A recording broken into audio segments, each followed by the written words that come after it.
that and still try to block for the running back and quarterback. Usually the tight end just focus on their one particular person. They're not looking around their surroundings. And you can even like look at it from a practice standpoint. The defense got their own little segment, offense got their own little, they all come together as a whole, but they got their own little cliques inside, you know what I'm saying? Yeah. But when you were saying about, going through a struggle with a team, you know what I'm saying, and y'all, like you said, it's gonna be yelling, it's gonna be differences, but y'all come together. That kind of put me in the mindset of when I was in the military. You know what I'm saying? Because it's a lot. You don't get yelled at. You don't get, like you said, blasted. But I was always told a man is defined by not what situations is thrown at him, but how you react to them. You know what I'm saying? So Yeah, and everything is always asking you, who are you? And like, who are you in that moment? And if you use it as like a character building moment, or to just be vulnerable, or just, like, if I can always feel the energy of somebody when they're yelling or when they're upset. I know what's behind that. This person's really passionate about what they're doing. So let me meet them with that energy. It's not, you can't take it like this is an attack on you personally, because we want to win. People are highly competitive. They want to, you know what I'm saying? So if you can understand that and be unified in that, like he's saying, and you don't take it personal, you get a deeper understanding of that person, and y'all can just, it's probably nothing y'all can't do, because it's nothing that y'all are going to encounter that's going to make y'all turn against each other, because y'all understand each other so well, and very few people get an understanding of people like that, because they see them, in everyday life. Oh, hey, what's going on? You're not really in high pressure situations, so you really don't know that person. You don't know them to an extent of like, this person's gonna give up, this person's gonna be pouting, this person's gonna blame. You know what I'm saying? You don't really know them to an extreme like that. So I think when you're on a team with people, you get just to know them a lot more, just intimately and intrinsically than you would even some of your family members, because you're going to see them in a lot of situations and you get to see who they are, like you're saying, but you get to see who you are too, because I've certainly not responded some of the best ways sometimes. Hey, who are you talking to?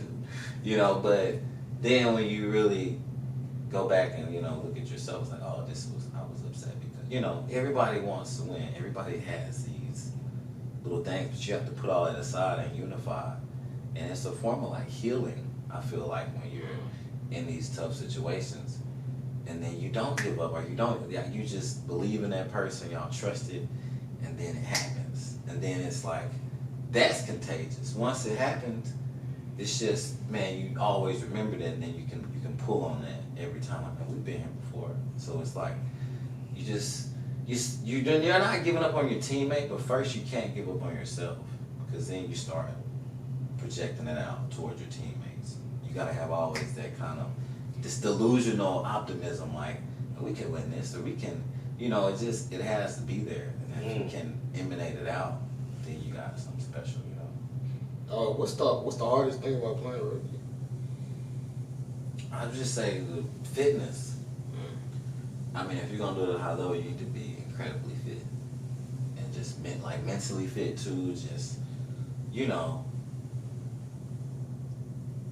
dealing with 15 people, or you're dealing with a whole. You just have to know, your teammates, and know like, you got to know what the coach is trying to do. What's the team concept?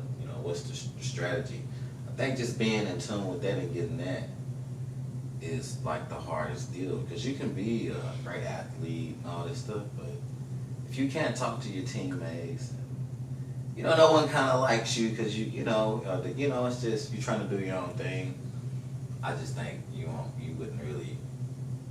wouldn't be as effective as you could be. So obviously, rugby has built your character into what it is today, or had some type of influence. What else would you say had a major influence of who Steve Knight is today? You know what I'm saying?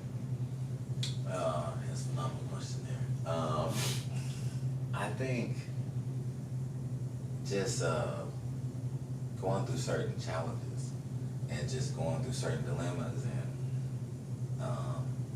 I feel like most of my